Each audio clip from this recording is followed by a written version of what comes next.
Classique. 7h30, 9h. La matinale de Radio Classique avec Gérard Leclerc.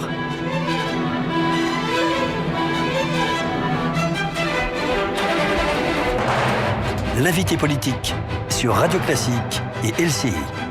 Et comme tous les matins, nous retrouvons nos amis de LCI pour l'invité politique. Ce matin, Patrick Kanner, ministre de la Ville, de la Jeunesse et des Sports. Bonjour. Bonjour. Peut-être un mot sur le rugby quand même. La victoire du 15 de France, 41-18. Même si ça a été un moment un peu laborieux, vous avez vu le match, vous en pensez quoi? La France j'ai vu, qualifiée, c'est sûr, mais peut faire un beau parcours. J'ai vu la moitié du match, pour tout vous avouer, puisque j'étais en déplacement dans ma région, dans le Nord. Je revenais donc du Nord-Pas-de-Calais et j'ai vu la moitié du match avec nos amis de la Fédération française de rugby, puisqu'ils ont loué, et c'est très bien, un bar pour voir le match quand on n'est pas sur place.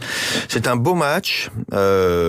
Je dirais aucune surprise dans la mesure où la France était très supérieure aux capacités du Canada.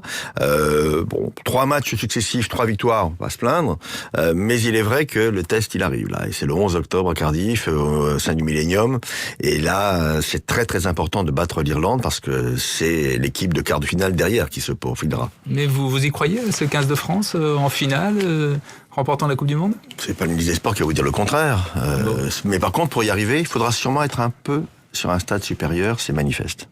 Le football, avec cette information ce matin, le Qatar qui serait prêt à acheter le Parc des Princes qui appartient à la ville de Paris. C'est une bonne opération, ce serait bien? Alors, sur le plan financier, j'ai pas de commentaire à faire. Par contre, sur le plan du modèle économique, ça peut être une solution à terme. Vous savez, aujourd'hui, il y a un club qui est en train de construire son stade, dont il va être le propriétaire dans un business plan qui est tout à fait intéressant. C'est le club de Lyon. Monsieur Aulas, que je vois d'ailleurs ce soir. Et donc cette logique, un grand club qui possède son stade, c'est normal. En tout cas, c'est cohérent. Si ça permet à une collectivité, exemple la ville de Paris, de ne pas investir d'argent pour une opération qui est privée, en vendant son stade et en consacrant l'argent du sport au développement du sport amateur, je crois que c'est un modèle qui peut être intéressant. Je ne dis pas qu'il est exportable dans tous les clubs de France, parce qu'il y a aujourd'hui, par exemple, des stades qui sont en PPP, partenariat public-privé, où là, il y a des engagements contractuels qui ne peuvent pas être remis en cause. Mais là, le stade de Paris, le Parc des Princes, c'est dans une logique juridique différente. C'est le choix de la ville de Paris. Je n'ai pas de commentaire à faire. Mais vous n'y êtes pas défavorable, au contraire. Sur le principe, à condition que les moyens du sport ne soient pas dévalorisés en la matière. Et puisqu'on parle football et argent, vous faites toujours confiance à Michel Platini? Vaste sujet, oui. Ma réponse est oui. Michel a souhaité être entendu pour prendre les devants par la commission d'éthique de la FIFA. Je lui ai apporté mon soutien depuis le début. Je connais Michel Platini au travers de l'UEFA et de l'Euro 2016. C'est un homme d'un très grand sérieux, très grande détermination. Voilà, il a une information qui pèse sur ses épaules, il faut pas le nier, laissons la justice fonctionner, mais j'espère qu'il aura tous les arguments pour dire, voilà, je peux être naturellement candidat à la présidence de la FIFA, ce qui montre bien d'ailleurs que cette FIFA a connu de grands débours et qu'il faut maintenant passer à autre chose. Le gouvernement vient de décider la transposition du Code mondial antidopage, donc en France. L'une des conséquences concrètes, c'est la possibilité de faire des contrôles antidopage tout le temps, y compris la nuit. C'est important, c'est pour présenter une belle image de la France pour obtenir les Jeux Olympiques? Ce n'est pas qu'une belle image, c'est notre capacité de dire nous sommes en règle avec les instances internationales et notamment avec le Code mondial antidopage. Nous avons signé la convention internationale en la matière. Le nouveau code a été voté en 2013, il est applicable depuis le 1er janvier 2015. Nous n'étions pas d'équerre sur ce dossier, il fallait aller vite parce que, vous avez raison de le souligner, les autres pays qui sont candidats pour les JO, États-Unis, Allemagne, Italie, Hongrie sont aujourd'hui reconnus par l'Agence mondiale comme étant dans une bonne coordination avec elle. Ça signifie pour nous qu'il fallait aller très très vite. Le contrôle de nuit peut faire peur. J'ai envie de dire, s'il fait peur, finalement, est-ce que ce n'est pas la meilleure des solutions pour éviter que, malheureusement, des athlètes se dopent, mais il y a aussi les dopeurs qu'il faut mettre vraiment sous, non pas sous verrou peut-être, mais en tout cas au moins sous contrôle effectif. Alors on change de casquette, des sports on passe à la ville, puisque vous êtes ministre de la ville, vous avez la chance d'avoir un budget en hausse de 17%.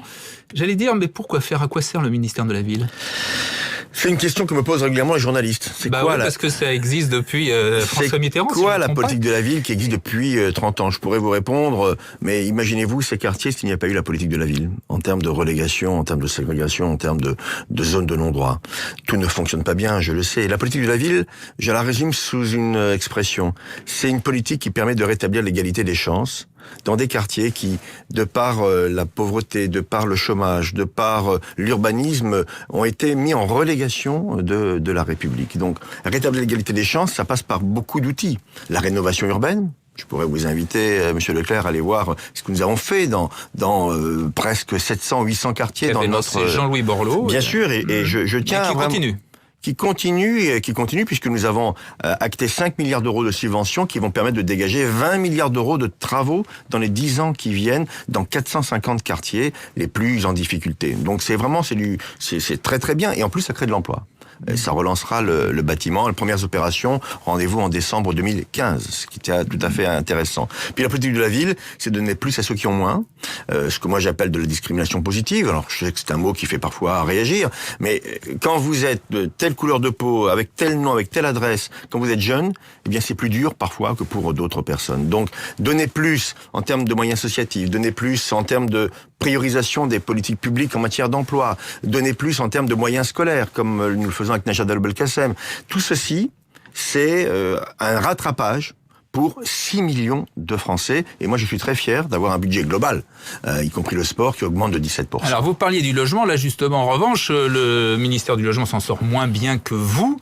Le logement, ça vous concerne également, bien évidemment, et notamment à travers la fameuse loi SRU, qui oblige, en principe, les villes à consacrer, à avoir 20 ou 25% dans les zones tendues de logements sociaux. Or, il y a beaucoup de villes, il y a, je crois, plus de 221, qui n'appliquent pas cette règle. Qu'est-ce que vous allez faire? Alors déjà, soyons pédagogues en la matière. Cette loi prévoit que dans les villes de plus de 1500 habitants en zone de région parisienne, et dans les villes de plus de 3500 habitants ailleurs, il y ait entre 20 et 25% de logements sociaux. Voilà. Simplement parce qu'il faut aussi tenir compte qu'il y a aujourd'hui 1 700 000 Français qui demandent du logement social et qui n'en ont pas. Et le logement social, c'est pas des bars. En tout cas, ce n'est plus des bars. Ce n'est pas des personnes en voie de marginalisation.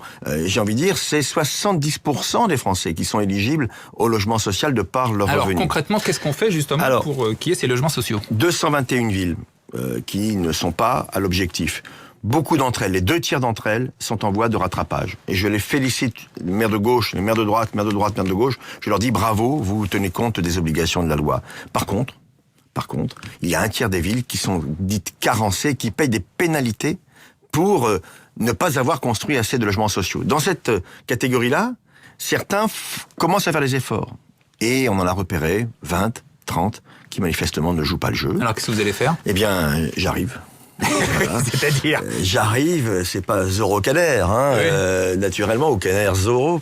Vous allez aller les voir? Je vais aller les voir. J'ai commencé à Ormesson, vous l'avez vu la semaine dernière, dans le Val-de-Marne. Je fais un tour de France, notamment en région Île-de-France et en région PACA, pour dire aux maires, écoutez, c'est terminé. Vous avez tergiversé pendant 15 ans. Vous ou vos prédécesseurs, il faut le reconnaître.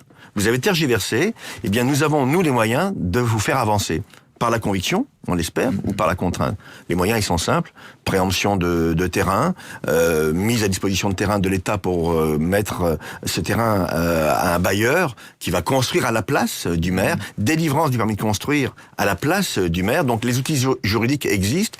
Moi, mon rêve, c'est de ne pas les utiliser parce que par ma visite, par celle du préfet, le maire, entre guillemets récalcitrant, aura accepté. Quand je vois que certains grands élus, je pense à M. Estrosi, à Nice, qui vient de lancer avec M. Falco, maire de Toulon, une pétition contre moi, en tout cas contre le méchant Patrick Kanner, ministre de la Ville, qui veut forcer la main des maires, mais j'ai envie de dire à ces élus, la première obligation d'un maire, c'est de respecter la loi de la République.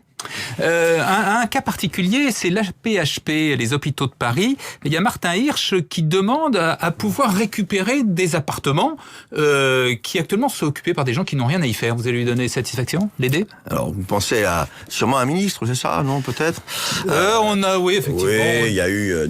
D'abord, je trouve que les méthodes sont pas tout à fait correctes pour dire pas tout. Non, parce qu'on a dit, parlons clairement, que vous occupiez justement l'un de ces appartements, c'est ça? Non, c'est pas moi, c'est mon collègue Thierry Braillard, qui, en tant que ministre ministre qui habite Lyon. Vous savez, les ministres ont le droit à un logement de fonction quand ils n'habitent pas le territoire parisien, ce qui est mon cas et bien d'autres ministres.